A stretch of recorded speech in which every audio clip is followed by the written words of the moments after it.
respectful welcome on the occasion of Dr. Bhimrao Ambedkar Jayanti. We are very pleased to have you here. ज्ञान की ज्योति जलाकर अंधकार मिटाया था, हर दिल में समानता का दीप जलाया था। ऐसे महान पुरुष डॉक्टर B.R. अम्बेडकर को शत नमन, जिन्होंने हमें जीने का मार्ग दिखाया था। डॉक्टर बाबा साहब के चरणों में मैं कोटि कोटि नमन करता हूँ। Today we have gathered to celebrate the 135th birth anniversary of a great visionary, social reformer and the architect of Indian Constitution, Dr. B.R. Ambedkar. On this special occasion of Ambedkar Jayanti, I feel truly honored to welcome our Honorable Principal Sir, Dr. Sudhir Rathi Sir, esteemed faculty members, respected seniors, batchmates and our beloved juniors. Baba Saheb recognized as the father of Indian Constitution, was a man who rose above countless struggles and dedicated his life to eradicating social discrimination and uplifting the oppressed. His powerful belief in education is beautifully reflected in his famous words. Education is the most powerful weapon which you can use to change the world. आइए हम संकल्प लें, न सिर्फ इन महान आत्माओं को याद करें, बल्कि उनके विचारों को अपने जीवन में उतारें। क्योंकि जब बुद्ध का मार्ग और बाबा साहेब का संघर्ष मिलता है, तब बनता है एक सशक्त समतामूलक Bharat. As we begin today's program, let us remember his teachings and strive to build a society where everyone is treated equally. We warmly welcome all of you as we now move to the special moment of presenting a memento to our respected Principal Sir, CMS Sir and faculty members. Special moment of presenting a memento to our respected Principal Sir, Dr. Sudhir Rathi Sir.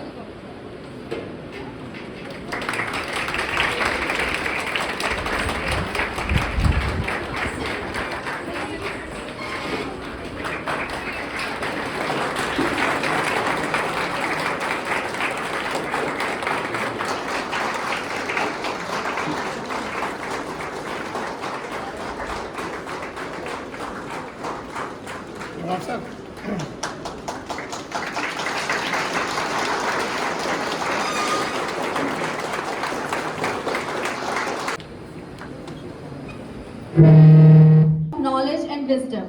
So let us start this beautiful occasion by invoking the divine presence of Ma, Goddess Saraswati.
बेटा इधर आ जा बाबू इधर आ अब ऐसे आओ थोड़ा अंदर बस।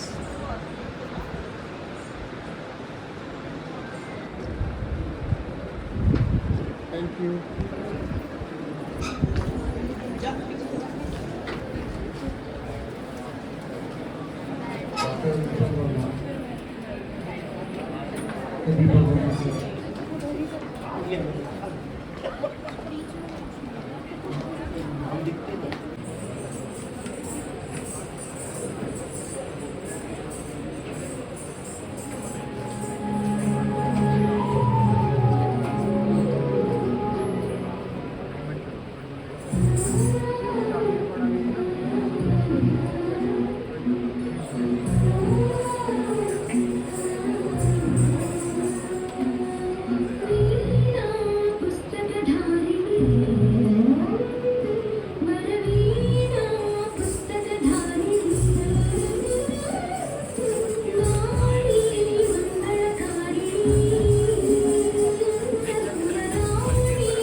Big round of applause for this wonderful performance.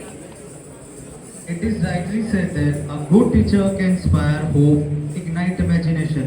Now I request our esteemed faculty, Dr. Nawab sir, to address the gathering. आदरणीय प्रधानाचार्य महोदय,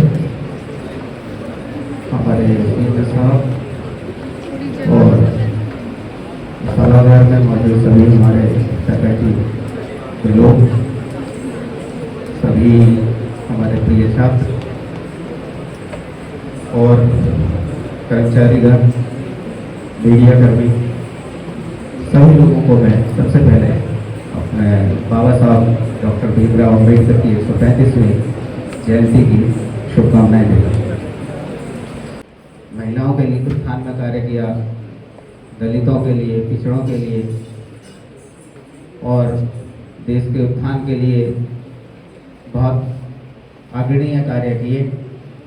छोटी छोटी चीज़ों से परेशान ना हो, अपने समाज के लिए कार्य करें, अच्छे से पढ़े लिखें और अपने देश का नाम रोशन करें। बहुत बहुत धन्यवाद।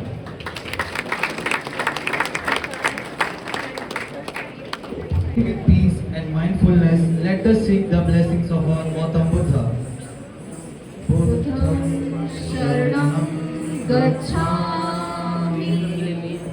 Dhammam Sharanam Gacchami. Sangham Sharanam Gacchami. Please welcome the performers with a big round of applause.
एवं वरिष्ठगण को मेरा सारा नमस्कार। मेरा नाम प्रगर सिंह है। मैं जथा 2025 का छात्र हूँ। आज डॉक्टर भीमराव अम्बेडकर जी के 135वें जन्म उत्सव पर मैं आप सबके सामने अपने विचार प्रस्तुत करना चाहूंगा। दोस्तों, आज मैं यहाँ सिर्फ एक महान व्यक्ति के बारे में बात करने नहीं, बल्कि एक ऐसे विचार को आप सबके सामने प्रस्तुत करने आया हूँ जिसने भारत की आत्मा को हमेशा के लिए बदल कर रख दिया। डॉक्टर भीमराव रामजी अम्बेडकर। सन 1891 में जन्मे डॉक्टर भीमराव अम्बेडकर जी ने एक ऐसे समाज में अपनी आंखें खोली जहां उन्हें इंसान होने का भी अधिकार नहीं दिया गया, लेकिन उन्होंने परिस्थितियों के आगे झुकना नहीं बल्कि उन्हें चुनौती देना सीखा। ऐसी मैं आपको उनके जीवन की एक छोटी सी घटना भी सुनाना चाहूंगा। एक बार बचपन में डॉक्टर भीमराव अम्बेडकर जी अपने भाई बहनों के साथ विद्यालय से घर जा रहे थे। रास्ते में उन्हें प्यास लगी। उन्होंने कुएं से पानी पीने की कोशिश भी की, लेकिन वहां मौजूदा लोगों ने उन्हें पानी पीने से रोक दिया, सिर्फ इसलिए क्योंकि वो सवर्ण वर्ग से संबंध रखते थे। सोचिए, प्यास से तड़पते हुए नन्हे बच्चे को उसके जन्म के आधार पर पानी तक ना मिले, यह कितना बड़ा अन्याय था। लेकिन उसी नन्हे बच्चे ने आगे जाकर भारत का ऐसा संविधान लिखा जहां हर नागरिक को समान अधिकार दिए। दोस्तों, डॉक्टर भीमराव अम्बेडकर जी ने कहा था, जीवन लंबा नहीं, महान होना चाहिए। और सच में उनका जीवन महानता की मिसाल थी। डॉक्टर भीमराव अम्बेडकर जी का सबसे बड़ा हथियार था शिक्षा। शिक्षा वह श्रेणी का दूध है जो उसे पिएगा वही दहाड़ेगा। यह लोकप्रिय कथन और किसी के द्वारा नहीं बल्कि हमारे प्यारे बाबा साहब जी के ही द्वारा दिया गया था। उन्होंने सन 1915 में लंदन स्कूल ऑफ इकोनॉमिक्स और 27 में कोलंबिया यूनिवर्सिटी जैसे विश्व प्रसिद्ध संस्थानों में पढ़ाई की और साबित किया कि प्रतिभा किसी भेदभाव की मोहताज नहीं होती। लेकिन उनकी सबसे बड़ी पहचान ये कुछ उपलब्धियां नहीं है बल्कि उनका उद्देश्य है, जो कि था सामाजिक समानता व न्याय, आर्थिक सशक्तिकरण, महिलाओं का मूल अधिकार, संविधान का निर्माण आदि। और ये सारे ही उद्देश्य उन्होंने अपने जीवन में आगे जाकर पूरे भी किए। दोस्तों, डॉक्टर भीमराव अम्बेडकर जी एक नाम नहीं है, यह एक सोच है। एक ऐसी सोच जिसने संविधान से देश को शक्ति दिलाई, हर नागरिक को बराबरी सिखाई, स्वतंत्रता, समानता और बंधुत्व का दीप जलाया और नए भारत का उज्जवल भविष्य भी बनाया। अंत में मैं बस इतना कहना चाहूंगा, अगर हमें उन्हें सच्ची श्रद्धांजलि देनी है तो हमें उनके विचारों को अपने जीवन में अपनाना होगा। शिक्षित बनो, संगठित रहो, संघर्ष करो, यही उनका उद्देश्य था और यही हमारे जीवन का मार्ग होना चाहिए। जय भीम, जय संविधान। धन्यवाद।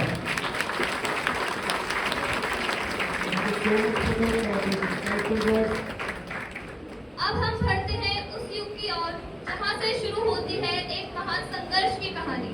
मैं आप सबको ले चलना चाहती हूँ एक ऐसे बालक की कहानी में जो कठिनाइयों में जन्मा लेकिन अपने हौसले से इतिहास लिख गया। Doctor B.R. अम्बेडकर। हमें उपस्थित आदरणीय प्रधानाचार्य जी, सभी अध्यापकगण एवं वरिष्ठगण को मेरा हार्दिक नमस्कार। आज डॉक्टर भीमराव अम्बेडकर जी के 135वें जन्म उत्सव की मेरे तरफ से आप सभी को हार्दिक शुभकामनाएं। आज मैं और मेरे मित्र उनके जीवन में आधारित घटनाओं के बारे में इन नाटक के द्वारा आप सभी के साथ प्रस्तुत करते हैं। दृश्य 1, जन और समाज की सच्चाई। यह कहानी है उस बालक की जिसने अपने दर्द को ताकत बनाया, जिसने अपमान को अपना हथियार बनाया और जिसने भारत के भविष्य को नया रास्ता भी दिखाया। 14 अप्रैल 1891 की रात, जब उनके जन्म के समय किसी भी महिला दाई ने उनके घर आने से मना कर दिया, तत्पश्चात बड़ी कठिनाइयों से उनकी बुआ ने उनका जन्म करवाया। उन्होंने उनको हाथ में लेकर कहा, इतनी कठिनाइयों से लड़कर आया है इसलिए तू भीमाबाई का बेटा भीमराव है। यह जन्म एक साधारण परिवार में हुआ, लेकिन समाज ने उसे जन्म से ही असाधारण कर दे दी। दृश्य 2, बचपन का अपमान। जब भीमराव स्कूल गए, उन्हें शिक्षा नहीं, भेदभाव मिला। उन्हें क्लास में अलग बैठाया जाता, उनकी कॉपी को कोई छूता भी नहीं था और पानी तक उन्हें छूने की अनुमति नहीं थी। सोचिए, एक छोटा बच्चा जिसे सिर्फ इसलिए प्यासा रहना पड़े क्योंकि उसका जन्म निम्न वर्ग में हुआ। प्यास सिर्फ पानी की नहीं थी, प्यास थी सम्मान की, अधिकार की और इंसान होने की। लेकिन इसी दर्द ने एक संकल्प को जन्म दिया, एक ऐसा संकल्प जो इतिहास बदल देगा। मैं एक ऐसे समाज का निर्माण करूंगा जहां पर किसी भी व्यक्ति को अपने अधिकारों के लिए लड़ना ना पड़े। मनुष्य की महानता उसके जन्म से नहीं, उसके कर्म से तय होती है। दृश्य 3 शिक्षा का संकल्प। भीमराव ने ठान लिया, शिक्षा ही मेरा हथियार बनेगी। गरीबी थी, भेदभाव था, लेकिन हौसला उससे भी बड़ा था। उन्होंने दुनिया की सबसे बड़ी यूनिवर्सिटीज में पढ़ाई की। बाबा साहब दक्षिण एशिया के पहले ऐसे व्यक्ति बने जिन्होंने कोलंबिया यूनिवर्सिटी से अर्थशास्त्र में एमए और पीएचडी की डिग्रियों को हासिल किया। उसके बाद बाबा साहब ने लंदन स्कूल ऑफ इकोनॉमिक्स से डीएससी की उपलब्धि हासिल की, जिसकी अवधि 8 वर्ष की थी। लेकिन बाबा साहब ने इसे सिर्फ 2.5 वर्ष में ही पूर्ण कर दिया। उन्होंने यूनिवर्सिटी ऑफ मुंबई से बीए में ग्रेजुएशन, बार एट लॉ और इसके अलावा 32 डिग्री और प्राप्त की। शिक्षा शेरनी का वो दूध है जो पिएगा वही दहाड़ेगा। वो सिर्फ पढ़ नहीं रहे थे, वो अपने समाज के लिए रास्ता भी बना रहे थे। दृश्य 4 संघर्ष की शुरुआत। भारत लौटने के बाद उन्होंने देखा कि समाज अब भी जंजीरों में जकड़ा हुआ है। उन्होंने आवाज उठाई पानी के अधिकार के लिए, सम्मान के अधिकार के लिए और जीने के अधिकार के लिए। महान सत्याग्रह। 1927 में महाराष्ट्र के पहाड़ में एक तालाब था, 14 तालाब, जहां पिछड़े वर्गों को पानी पीने का भी अधिकार नहीं था।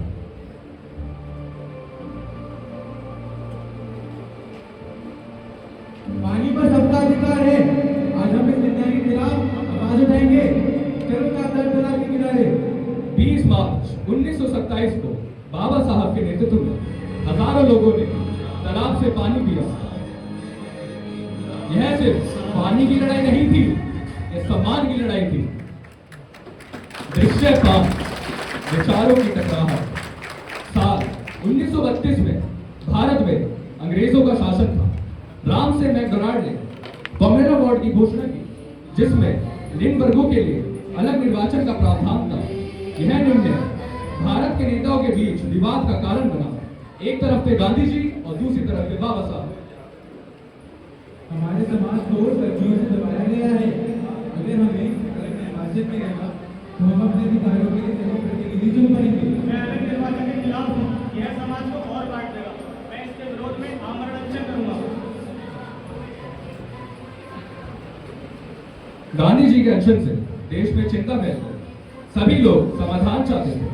कुछ कांग्रेसी नेता डॉक्टर भीमराव अम्बेडकर जी के पास जाते हैं और कहते हैं, गांधी जी की जान खतरे में, कृपया कोई समाधान निकालिए। नेताओं के कहने के बाद बाबा साहब समझौते के लिए मान गए। आखिरकार दोनों के बीच समझौता हुआ, जिसे पूरा पैक्ट कहा गया। दृश्य 6 संविधान का निर्माण। 1947 भारत आजाद हुआ। अब समय था एक नए भारत को बनाने। डॉक्टर भीमराव अम्बेडकर जी संविधान निर्माण समिति का अध्यक्ष बनाया गया। राष्ट्रपति महोदय सर, मैं इस सदन में उपस्थित उन लोगों में से एक हूँ जो चाहते हैं कि इस संविधान का मसौदा तैयार करने में डॉक्टर अम्बेडकर ने कितनी मेहनत और लगन खर्च की है। शायद सदन को पता हो कि उसके द्वारा उन्होंने 7 सदस्यों में से एक ने इस्तीफा दे दिया और उसकी जगह किसी और को नहीं लिया गया। एक सदस्य थे अमेरिका में, तो उनकी जगह भी खाली रही और एक और सदस्य अपने कुछ कामों में, राज्य के कामों में व्यस्त रहे, इसलिए उनकी जगह भी खाली रही। एक या 2 सदस्य दिल्ली के बाहर थे और शायद सेहत की वजह से शामिल न हो सके। इसलिए आखिर में हुआ यूं कि मसौदा तैयार करने का सारा भार आ पड़ा डॉक्टर अम्बेडकर पर। और मुझे कोई शक नहीं कि हम सब उनके अनुग्रहित हैं।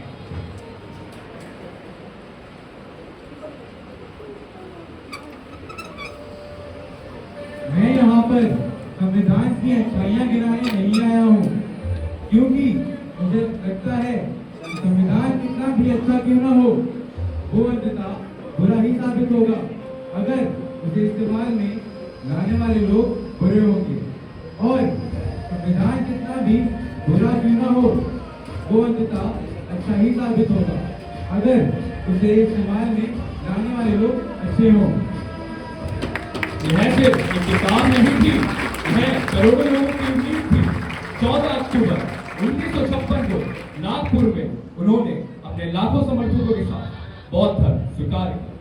दृश्य साथ अंतिम समय पूरी जिंदगी संघर्ष करने के बाद 6 दिसंबर 1956 को यह महान आत्मा इस दुनिया को छोड़ गए। लेकिन क्या सच में वो चले गए? नहीं, वो आज भी जिंदा है हमारे संविधान में, हमारे अधिकारों में और हर उस आवाज में जो अन्याय के खिलाफ उठती है। डॉक्टर भीमराव अम्बेडकर जी हमें सिखाते हैं, शिक्षित बनो, संगठित रहो, संघर्ष करो। जय भीम, जय संविधान। धन्यवाद। Now I invite Parul Dev to present the poetry.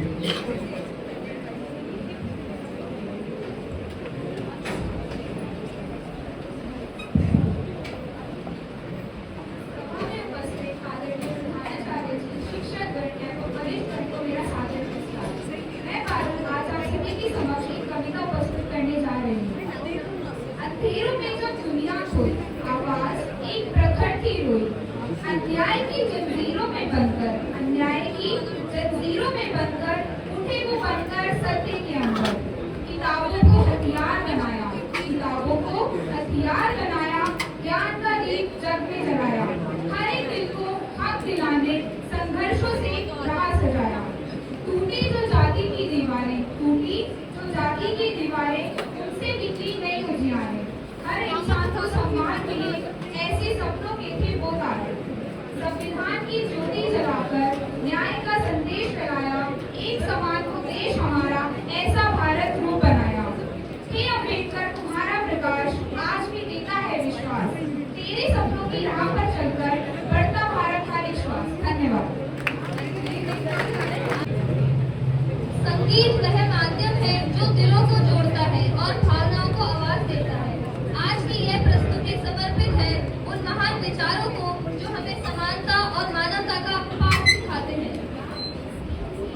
अब हम आमंत्रित करते हैं एक ऐसी सुरीली प्रस्तुति को जो न सिर्फ संगीत होगी बल्कि एक संदेश भी लेकर आएगी।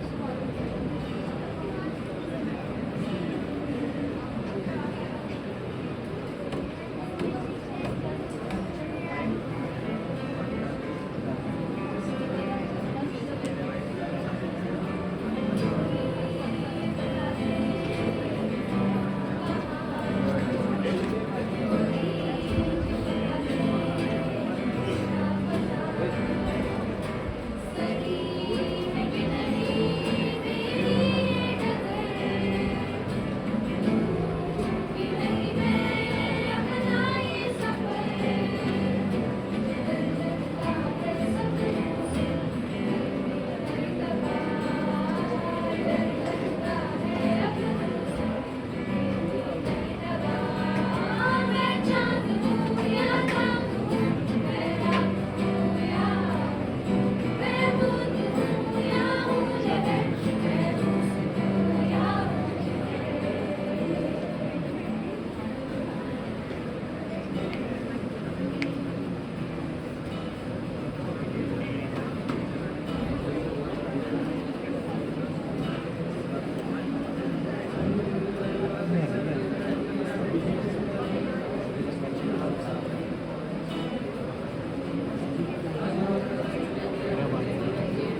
कार्य भी किया।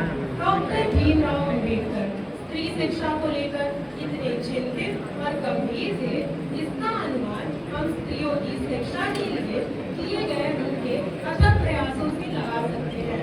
डॉक्टर अम्बेडकर का स्त्री शिक्षा को लेकर किसी भी समाज की उन्नति का अनुमान हम उस वर्ग की महिलाओं की उन्नति को देखकर ही लगा सकते हैं। शिक्षा, स्वच्छता, महत्वाकांक्षा, आत्मविश्वास, सीमित परिवार, पुरुष के साथ कंधे से कंधा मिलाकर चलना और बराबरी का अधिकार मांगना नारी के विशेष कर्तव्य हैं। डॉक्टर अम्बेडकर अक्सर समाज के लोगों के बीच कहा करते थे कि दुनिया की आधी आबादी केवल महिलाओं की है, इसीलिए जब तक खुद का चहुमुखी विकास नहीं होगा, कोई भी देश चहुमुखी विकास नहीं कर सकता। यदि महिलाएं एकजुट हो जाए तो वे क्या नहीं कर सकती। डॉक्टर अम्बेडकर महिलाओं की सांगठनिक शक्ति में विश्वास रखते थे और स्त्री शिक्षा के प्रबल समर्थक भी थे। वे लोगों को अक्सर अपने परिवार के बच्चों और महिलाओं को शिक्षित करने की बात करते थे। इतना ही नहीं, भारतीय स्त्रियों के उत्थान और विकास में भी डॉक्टर अम्बेडकर का विशिष्ट योगदान रहा है। डॉक्टर अम्बेडकर ने अथक परिश्रम और मेहनत से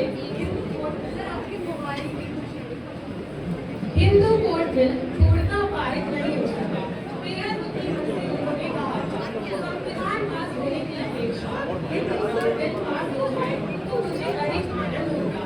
आगे चलकर जवाहरलाल नेहरू के नेतृत्व में यह बिल 1955 के दौरान 4 अलग-अलग कानूनों के रूप में पारित हुआ। सभी वर्ग की महिलाओं को जागरूक करते हुए उन्होंने एक बार कहा था, आपको अपनी गुलामी का अंत स्वयं करना चाहिए। कहने का तात्पर्य यह है कि बाबा साहेब भीमराव अम्बेडकर शिक्षा को प्रत्येक व्यक्ति के लिए बेहद जरूरी मानते थे। अंत में मैं इतना ही कहना चाहूंगी कि शिक्षा ही सबसे बड़ा हथियार है और जब ये महिलाओं के हाथ में होता है तो समाज बदलना तय हो जाता है। धन्यवाद। जय भीम, जय भारत।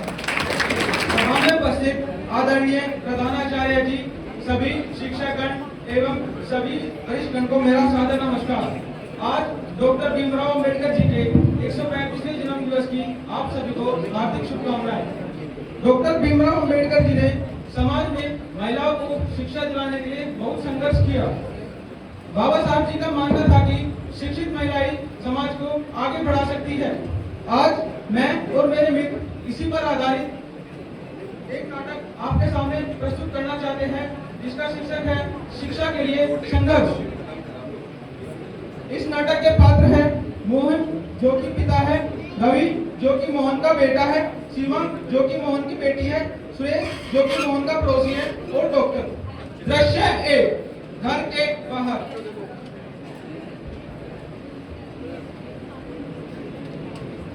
मोहन, सुना तुम्हारी बेटी कॉलेज जाना चाहती है? हाँ, तो मैंने तो साफ साफ मना कर दिया। लड़के को ज्यादा पढ़ा कर क्या फायदा? सही किया, आगे भी उन्हें घर ही में संभालना है। दादाजी, ये कैसी सोच है? आजकल लड़कियां हर क्षेत्र में आ गई हैं। तू चुप रह, ज्यादा पढ़ने के लिए तो बड़ों को सिखाएगा क्या बोलना है। दृश्य 2, सीमा का डर। पापा, मैं पढ़ना चाहती हूँ, अपने पैरों पर खड़ा होना चाहती हूँ, मुझे बड़ा होकर डॉक्टर बनना है। नहीं, ये सब हमारे घर में नहीं चलता। तो क्या मेरे सपनों की कोई कीमत ही नहीं? बेटी, मान लो अपने पिता की बात, यही तुम्हारे लिए सही होगा। नहीं, किसी के भी सपनों को दबाना कभी सही नहीं हो सकता। दृश्य 3, अम्बेडकर जी का प्रवेश। जिस समाज में महिलाओं को बराबरी नहीं मिलती, वो समाज कभी आगे बढ़ नहीं सकता। अरे भीमराव जी, आप? हाँ, मैं तुम्हें याद दिलाने आया हूँ कि शिक्षा सबका अधिकार है, चाहे लड़की हो या लड़का। पिताजी, मैं भी तो यही कह रहा था। दृश्य 4, बदलाव। रवि बेटा, मेरे सीने में बहुत जोरों से दर्द हो रहा है। पिताजी, क्या हुआ आपको?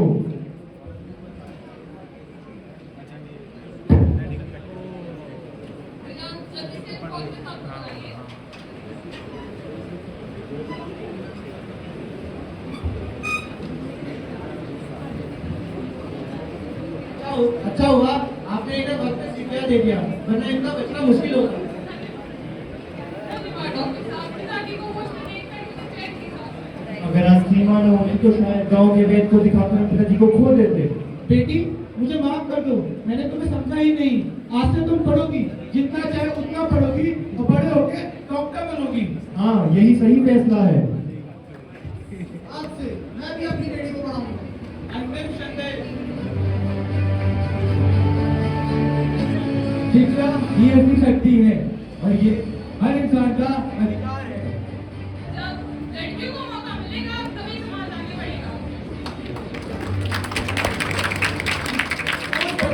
तभी देश बचेगा।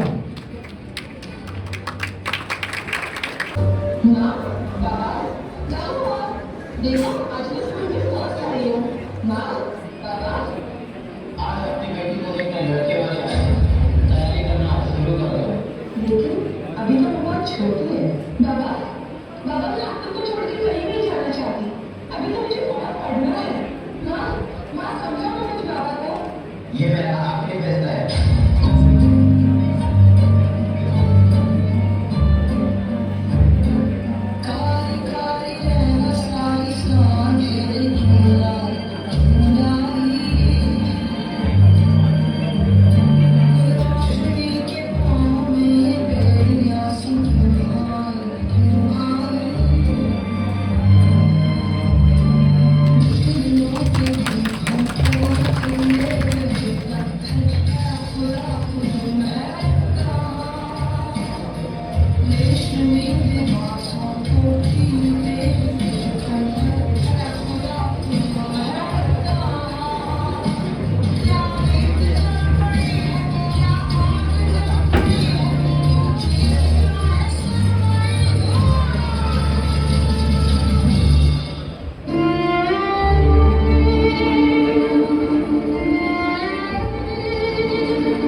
जल्दी काम करो, जो कैसा काम तुम लोग।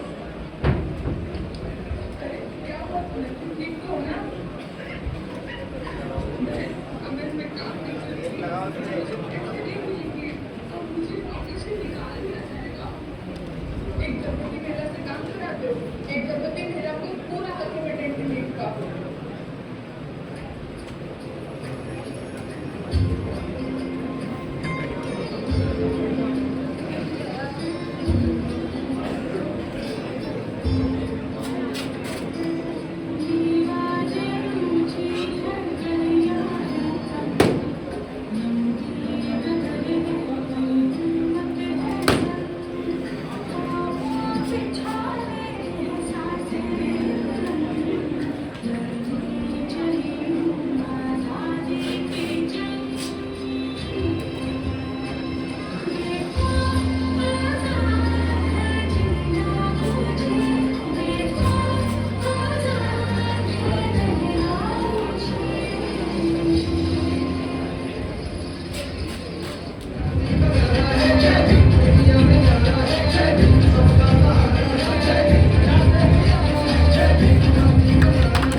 135वीं अम्बेडकर जयंती की बहुत बहुत शुभकामनाएं, बधाइयाँ। मंच पर उपस्थित सभागार में vice principal doctor D.K. Vora, doctor Virendra CMS, doctor Pradeep, doctor Vinod, doctor Nawab, doctor Priyanka, doctor Priya, doctor Farah, doctor Akanksha, doctor Rashmi, doctor Swati, doctor Vikram, Surendra Sharma ji vice principal nursing college, doctor Samarth और सभी उपस्थित हमारे UG PG छात्र, डॉक्टर दीपक भी पीछे नजर आ रहे हैं। और अगर कोई मेरे से मिस हो गया हो एक आध नाम तो आप समझ लीजिए कि मैंने बोला। हमारे प्रिंसिपल ऑफिस के मिनिस्ट्रियल स्टाफ के member, other staff members, librarian Bhuvanesh Bakshi, सभी सीटें कम पड़ गई हैं, सभी हमारे छात्र छात्राएं खड़े हुए हैं। एक बार फिर आप सभी को अम्बेडकर जयंती की बहुत बहुत बधाई और शुभकामनाएं। 2024 बैच जिसने ये ऑर्गेनाइज करी इवेंट, वो विशेष बधाई का पात्र है कि उन्होंने सब कुछ अच्छे से ऑर्गेनाइज किया, पूरी प्लानिंग करी। और जो हमारी करंट कल्चरल कमेटी है, डॉक्टर वीरेंद्र, डॉक्टर फराह और सब मेंबर, उन्होंने भी इसके प्रस्तुतिकरण में जो बिहाइंड द स्टेज गाइडेंस दी होगी, तो वो भी विशेष बधाई के पात्र हैं कि पूरी प्लानिंग सब अच्छे से हुआ। छोटी मोटी कमी हर फंक्शन में रह जाती हैं, उनसे कोई मतलब उससे अगली बार हम सीख ले सकते हैं कि भाई इस बार ये चीज़ कम रह गई तो कोई हुई है। और हमारे